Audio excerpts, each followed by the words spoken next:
Ave Maria, cheia de graças, o Senhor é convosco. Bendita sois vós entre as mulheres e bendito o fruto do vosso ventre, Jesus.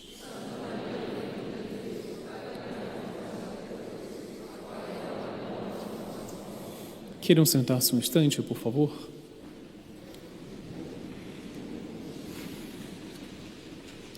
Uma jovem senhora entrou numa igreja com a fisionomia bastante sofrida. De fato, os últimos anos da vida dela eram compostos somente por orações e lágrimas. Ela entra na igreja porque ela quer falar com o bispo, que estava ali na igreja. E ela se dirige ao bispo para expor os problemas pelos quais ela passava. Ela tinha um filho que há muito tempo estava completamente transviado. E ela se preocupava com a salvação eterna do filho, queria convertê-lo. Mas falava com o filho, falava com Deus, chorava e não obtinha resultado. Esteve com o bispo e contou tudo o que se passou, tudo o que se passava, tudo o que ela queria que se passasse. E no final o bispo, não se sabe se ele disse só para consolá-la ou se foi uma inspiração do Espírito Santo. Mas disse para ela: fique em paz, continue fazendo o que você está fazendo, porque é impossível que pereça um filho de tantas lágrimas. Ela sai de fato consolada e sai de novo cheia de esperança. Continua rezando, continua chorando, passa pouco tempo, o filho se converte. Todo mundo já ouviu falar desse filho, todo mundo já ouviu falar dessa mãe, dos personagens que marcaram a história da igreja: Santo Agostinho de Hipona, Santa Mônica. Exemplo de uma virtude que todos nós somos chamados a praticar em determinados momentos da nossa vida. Virtude essa que a igreja chama de virtude da grande esperança, ou virtude da longanimidade. É a virtude daqueles que sabem esperar em Deus. A liturgia de hoje nos fala sobre essa virtude. De que forma? Nós temos aqui, primeiro, um trecho da profecia de Malaquias. Não se sabe se de fato Malaquias tinha esse nome como nome próprio, porque Malaquias quer dizer enviado de Deus, enviado por Deus, ou meu enviado, melhor dizendo. Então foi posto o título do livro em função do conteúdo do livro, mas não se sabe se esse era o nome do profeta. Passou para a história assim. E o profeta Malaquias, ele vive numa época muito parecida com a nossa. Muito parecida com a nossa. Em que sentido? Contexto histórico das profecias de Malaquias. Decadência muito grande no que se chamaria o clero da época, ou seja, a liderança religiosa do povo de Israel, e também na instituição familiar. A família estava sendo destruída, a família judaica. Por quê? No âmbito religioso, o culto cada vez mais mal praticado, cada vez mais hipócrita, cada vez mais distante, sobretudo no interior dos sacerdotes, cada vez mais distante do que deveria ser. E por isso que o profeta Malaquias, no livro dele, adverte muito o clero da época, adverte demais. Inclusive no trecho que foi lido hoje, há uma advertência assim, muito sutil. Assim ele purificará os filhos de Levi. Ele está se referindo justamente à casta sacerdotal. Ele diz aqui, em determinado momento eles vão fazer oferendas justas, ou seja, as oferendas que eles estavam oferecendo não eram justas. E o que estava acontecendo com a família? Estavam havendo muitos divórcios, mas o pior era a razão desses divórcios. Melhor dizendo, as consequências desses divórcios. Os homens judeus se divorciavam das suas mulheres judias e se casavam com pagãs. Em consequência, eles começavam a misturar a religião. Assim, só para ilustrar um pouco, sabe essas pessoas que vêm na missa no domingo, no decorrer da semana vão para outros lugares, fazem outras práticas? Era mais ou menos o que estava acontecendo com os homens dessa época. Eles iam no culto e depois iam para outros cultos idolátricos, acompanhando as suas esposas. E por isso que esse profeta Malaquias, ele também adverte em relação à instituição familiar, ele roga pela instituição familiar mais sólida. E no trecho de hoje, mais concretamente, ele se refere a um enviado de Deus. Eis que envio o meu anjo, e ele há de preparar o caminho para mim. Existem muitas interpretações a respeito da resultante dessa profecia. A mais forte diz que ele está se referindo a São João Batista, aquele que veio para aplainar, preparar os caminhos para a vinda de Nosso Senhor, para a vinda próxima de Nosso Senhor. Fato é que o profeta Malaquias, ele é um desses personagens do Antigo Testamento que sabe esperar em Deus. Afinal, as profecias dele foram proferidas nada mais, nada menos do que 450 anos antes da vinda de Nosso Senhor. Mas ele espera de forma grandiosa, espera. E nós vemos no Evangelho de hoje a realização plena das profecias de Malaquias. O que acontece no Evangelho de hoje? Aquilo que nós estamos celebrando, a apresentação do menino Jesus no templo. Trata-se de uma das mais belas cenas do Evangelho, que inclusive é muito retratada por vários artistas.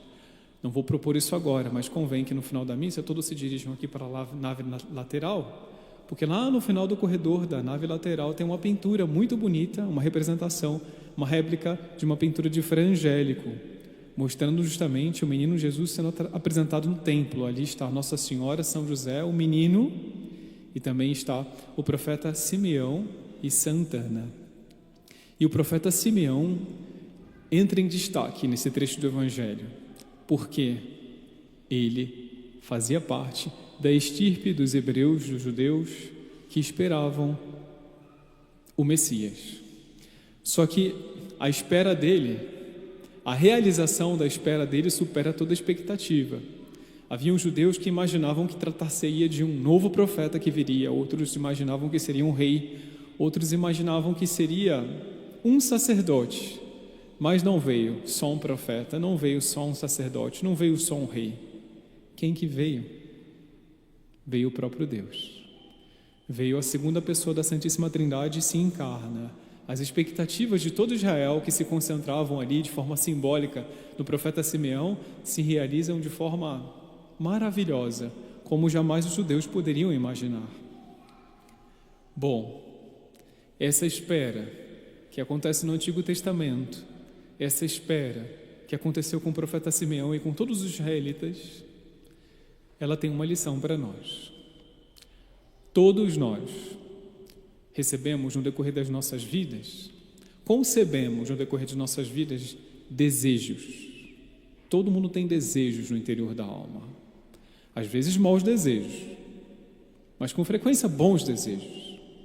E os bons desejos que Deus deposita no interior da nossa alma, os bons desejos que nós temos em geral, salientando, são depositados pelo próprio Deus. Se eu tenho um bom desejo no meu interior, quem colocou esse bom desejo foi Deus. E aí que vem uma boa aplicação para nós em relação à liturgia de hoje. Apenas para exemplificar, o que pode ser um bom desejo? Um desejo mais na linha espiritual. Eu tenho um defeito, eu tenho um vício, eu preciso vencer esse defeito, eu preciso vencer esse vício, eu preciso, portanto, praticar uma virtude. Às vezes alguém que está ao meu lado tem um defeito, tem um vício, e eu gostaria muito que Deus atendesse o desejo de que esse vício, esse defeito fosse extirpado dessa pessoa. Às vezes é uma conversão mais profunda de alguém, às vezes é a minha conversão, às vezes são coisas mais na linha material. Eu preciso estudar, eu preciso de um emprego, eu preciso de uma cura. Às vezes os bons desejos que Deus coloca na nossa alma têm horizontes mais largos. A gente quer que a sociedade mude, que haja um mundo melhor, um mundo mais de acordo com Deus, mais de acordo com os desígnios de Deus, que as pessoas queiram as maravilhas que a igreja tem para oferecer, os sacramentos, que as pessoas queiram praticar os mandamentos. Às vezes os desejos são assim, de horizontes mais largos. Fato é que quando um desejo é bom, é posto na nossa alma por Deus, e portanto, quem é o primeiro interessado? Quem é o primeiro interessado para que um bom desejo posto na minha alma se realize? O próprio Deus. Daqui a pouco nós vamos rezar o credo e a gente vai recordar alguns atributos desse Deus, que é o nosso Deus. E a gente vai falar, creio em um Deus Pai, a gente recorda que Ele é onipotente. Ele pode tudo. Ele pode tudo. E pode realizar os desejos postos nas nossas almas, ainda que eles tenham uma certa aparência de absurdos, desejos absurdos. 2 lições, portanto, que nós devemos tirar da liturgia de hoje, muito importantes. Primeiro, esses bons desejos, quando Deus coloca, é porque Ele quer que nós peçamos, Ele quer que nós tenhamos uma participação na realização desses desejos. Ele quer, portanto, as nossas orações. Só que condição para a oração ser atendida, de acordo com a teologia, que peçamos com confiança. Tem que confiar. Se é bom, se é querido por Deus, peça. Não desanime. Não esmoreça nesse desejo. E em algum momento Deus vai atender. Mas aí tem um outro risco também que convém nós nos advertirmos, uma outra lição. Às vezes a gente pede, e puxa vida, que demora, Deus não atende, que demora. Vou contar uma história aqui um pouco esquisita. Se deu na Índia. Foi um indiano que contou para o padre. Uma senhora estava na igreja de São Jorge, fica numa cidade, uma cidade que tem um templo a ele, muito, muito famoso, se não me engano, Goa. Vai muita gente nessa igreja para pedir coisas para São Jorge. E um dia um sacerdote tinha terminado a missa, estava na sacristia, tirando os paramentos. Ele observou desde a sacristia uma senhora que rezava com muita piedade para São Jorge. Existe esse costume, né? Algumas pessoas colocam a mão no santo. Não tem problema, coloca lá. E ela estava com a mão em São Jorge. Só que todo mundo sabe que São Jorge está em cima de um cavalo que está em cima de um dragão, né? E a senhora colocava a mão no São Jorge e pediu o padre, nossa, que bonito, quanta piedade. Aí quando o padre terminou de tirar o paramento, olhou de novo, a mulher estava com a mão no dragão. E o padre, nossa, que esquisito, ela deve ter caído a mão dela, né? Ele foi perguntar para ela lá. Foi fazer um pouco de apostolado com a senhora, etc. Conversou um pouco e em determinado momento escapou a pergunta. Mas senhora, uma pergunta, assim, tem alguma razão pela qual a senhora estava primeiro com a mão em São Jorge, depois a senhora colocou a mão no dragão? E ela falou, padre, então, eu estava pedindo para o São Jorge, né? Mas vai que ele não atende, aí eu já estou aqui conversando com o dragão. A gente ri, mas a coisa é séria. E às vezes acontece. As realizações das profecias em torno da figura de nosso Deus Cristo se realizaram no templo. No templo. E às vezes a pessoa pede no templo, demora.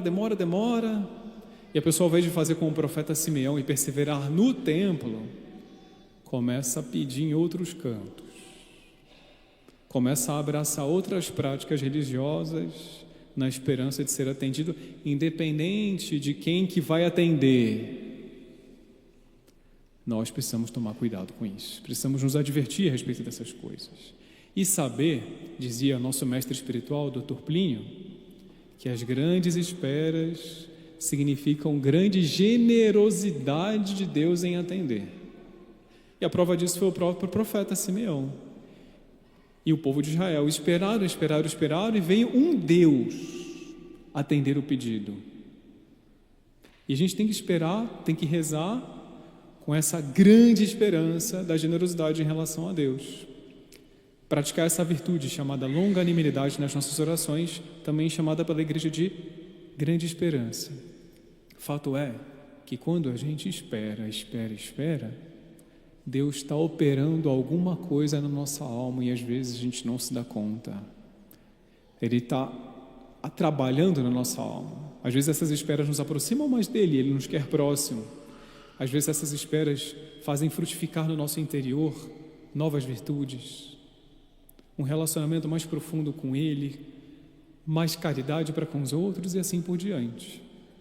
Nesse sentido todo, o nosso fundador dos Arautos, sempre foi exemplar em relação à espera.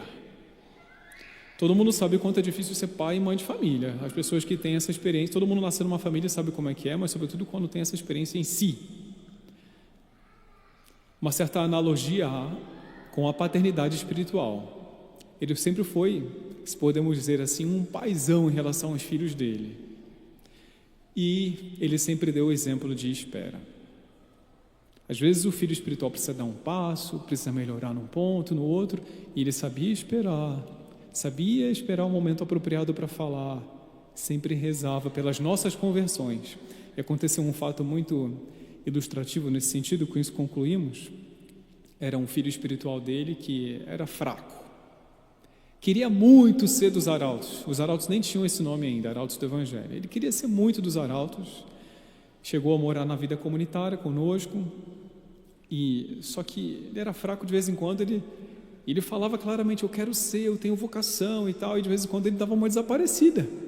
Sumia. E por conta disso, ele procurava nosso fundador e dizia para ele das dificuldades. Nosso fundador: não, confiança. Nossa Senhora vai lhe dar uma graça para o senhor perseverar e tal. E aí o fundador, nosso Monsenhor João, resolveu deixar com ele sempre 2 pessoas para estarem ali animando ele, para ele nunca esmorecer, nunca fraquejar. Não eram guardiões não, hein? Guardiões, eram vigias, eram pessoas para fazer apostolado com ele. E aí um dia eles resolveram fazer uma visita no cemitério, os 3, para rezar pelas almas, para pedir algumas coisas para algumas almas. E aí entram no ônibus, foram de ônibus, e aí de repente os 2 se deram conta que o rapaz desapareceu. Desapareceu, simplesmente. Eles sentaram os 2 na frente, ele atrás. Na hora de sair, desapareceu. Ai, meu Deus! Não era Monsenhor ainda, nem padre, era o Senhor João. O Senhor João vai ficar bravo conosco, ele desapareceu. Aí voltaram correndo, não foram para o cemitério, voltaram correndo para a casa onde eles estavam e procuraram a Monsenhor João. E aí chega lá: Monsenhor, fulano de tal desapareceu, o que a gente faz? Monsenhor João: toca a vida, deixa que eu resolvo isso. Aí eles entraram no ônibus de novo e foram para o cemitério. E aí quando eles fizeram as orações lá, certamente pediram as almas pelo resgate desse irmão querido. E aí, quando eles estão voltando, entrando no ônibus, o ônibus vai parando, né? Em determinado momento para num ponto. Aí quem entra no ônibus? Nosso fundador, Monsenhor João. Igual as imagens do bom pastor com a ovelha nas costas. Entra ele e junto com ele entra esse filho espiritual fraco.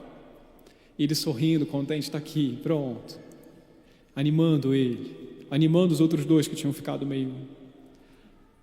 Empenho, perseverança, esperança, nunca perdia em relação a nenhuma alma, em relação a nenhum desejo de Deus. Ele sabia que Deus queria essa alma e por isso ele fazia de tudo para resgatar sempre que é necessário. Assim devemos ser nós, saber esperar as horas de Deus, os momentos de Deus, nunca recorrer a coisas paralelas, sempre ter essa confiança de que no templo, junto a Deus, nossos bons desejos vão ser atendidos. Vamos pedir graças nesse sentido nessa Santa Missa.